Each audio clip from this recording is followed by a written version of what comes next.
92-ші сабақ бірінші тапсырма есепті шығар. Ардақ бағасы 9 теңге тұратын 3 шар сатып алды. Ол осы сатып алған заттарына неше теңге төледі дейді.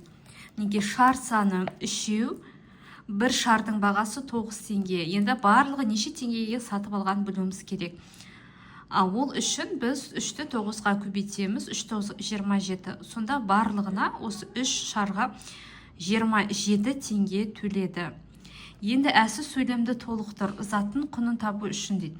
Заттың құнын табу үшін, яғни мына барлығы деген сол құны ғой. Құнын табу үшін заттың бағасын, мінекей мына бағасын оның санына көбейту керек. Бірінші тапсырма осылай орындалады. Екінші тапсырма есепті шығар. Ардақтың 27 теңгесі бар еді. Ол осы ақшаға 9 теңгелік неше шар сатып алды дейді. Мінекей барлығы 27 теңге, яғни болған ода бір шар 9 теңге, шар саны табу керек. Шешуі 10 табу үшін біз 27-ні 9-ға бөлеміз, сонда 3 шығады. Жауабы 9 теңгелік 3 шар сатып алды. Енді сөйлемді толықтыр дейді. Заттың санын табу үшін, неке заттың санын табу үшін, заттың құнын, мынау құны 27 құнын бағасына бөлу керек. Екінші тапсырманы осылай орындаймыз.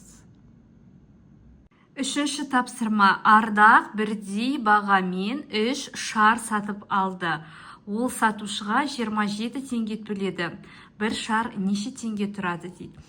Яғни шар саны, мінеке шар саны 3, барлығы 27 теңге төледі. Енді бір шардың бағасын табуымыз керек. Оны табу үшін 27-ні 3-ке бөлеміз, 9 шығады. Жауабы бір шардың бағасы 9 теңге. Енді сөйлем толықтырды. Заттың бағасын табу үшін, заттың бағасын табу үшін оның құнын, мінеке заттың құнын санына бөлу керек. Үшінші тапсырманы жыртып қалды, кешірім сұраймын. Үшінші тапсырма осылай орындалады. Төртінші тапсырма зерттеу шамалардың белгісіз мәндерін тап дейді. Яғни мұнда заттар берілген, бағасы саны, кейбір жерде санын табу керек, кейде бағасын, кей жерде құнын табу керек. Енді бірінші бізде дәптер берілген. Дәптердің бағасы 30 теңге, саны 3, енді құнын табуымыз керек. Яғни бұл жерде бір дәптердің бағасы 30 теңге.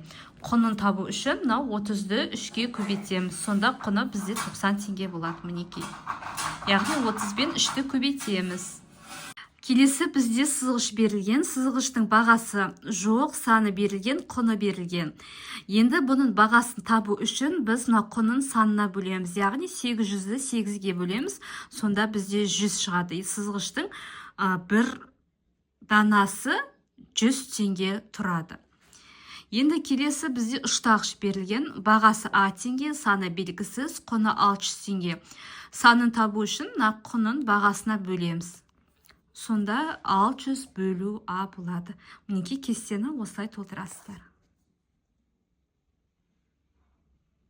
Тиісті амалдар таңбасын қой дейді. Мынақты 3-4 берілген, ортасына таңба қойымыз керек. Ол 10-нан үлкен болу керек. 3-ке 4-ті қоссақ бізде 7 шығады. Ол 10-нан үлкен емес. Сондықтан көбейту таңбасын қоямыз. 3-ті 4-ке көбейтсек 12, 12 10-нан үлкен. Сол кезде дұрыс шығады. Келесі 10 мен 2-де біз бөлуді қойдық. Себебі 5-ке тең болу керек. Егер азайту, көбейтуді қойсақ, ол 5-ке тең болмайды. Сондықтан бөлу таңбасын қойдық. 10-ды 2-ке бөлсек 5 шығады. 5 пен 5 теңеседі. Келесі 36 мен 9, ол 5-тен кіші болу керек. Қосу, азайту таңбаларын, көбейту таңбасын қойсақ 5-тен үлкен болады. Сол себепті бөлу таңбасын қойдық. 36-ны 9-ға бөлсек 4 шығады. 4 бізде 5-тен кіші. Сол кезде дұрыс болады.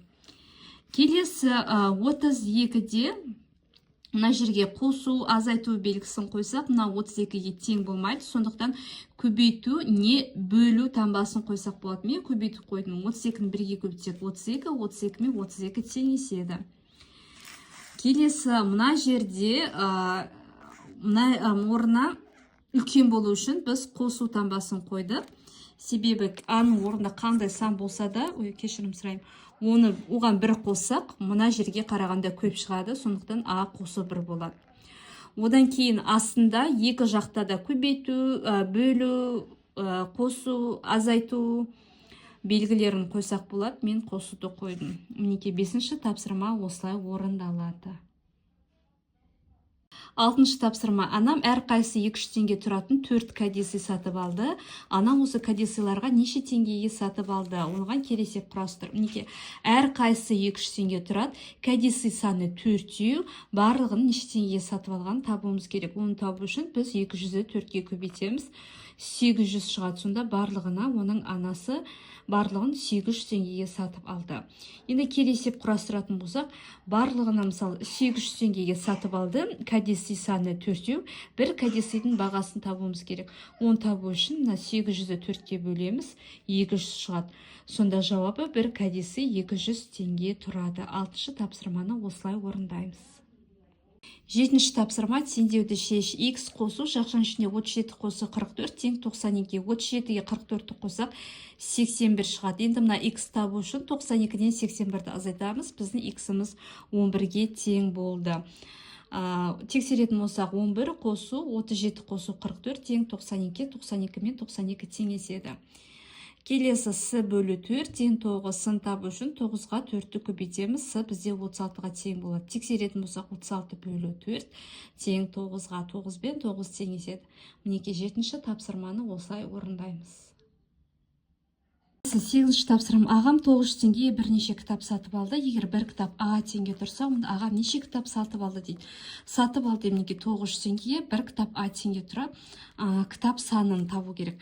Кітап санын табу үшін мына кітаптың кітап саны деген құнын бағасына бөлеміз. Құнын бағасына бөлеміз. Сонда 900-ді аға бөлеміз. Енді білесіздер, ары қарай шығарылмайтын. Сонда жауабы ағасы кітап сатып алды, 900 бөлу А болады. Мінекей 8-ші тапсырманы осылай орындаймыз. Көкөністердің құнын анықта. 9-ші тапсырма. Бұл жерде енді бізде баклажан мен сәбіз 400 теңге тұрады, орам жапырақ пен қызылша 900 теңге тұрады.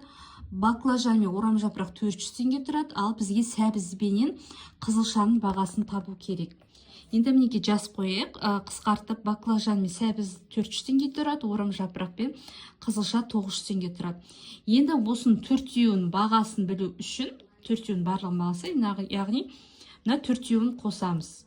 Қосқан кезде мына екеуінің бағасы 400, мына екеуінің бағасы 900 болса, сол 400-ге 900 қосамыз, 1300 шығады. Төртеуінің бағасы 1300. Енді бізге қараңыздар, төртеуінің бағасы 1300, мына екеуінің бағасы 400. Мына сәбіз бен қызылшаның бағасын білу керек. Оны бөлу үшін барлығы 1300-ден мына тұрған 400-ді азайтамыз. Сонда сәбіз бен қызылшаның бағасы табу үшін 1300-ден 400-ді азайтамыз, 900 шығады.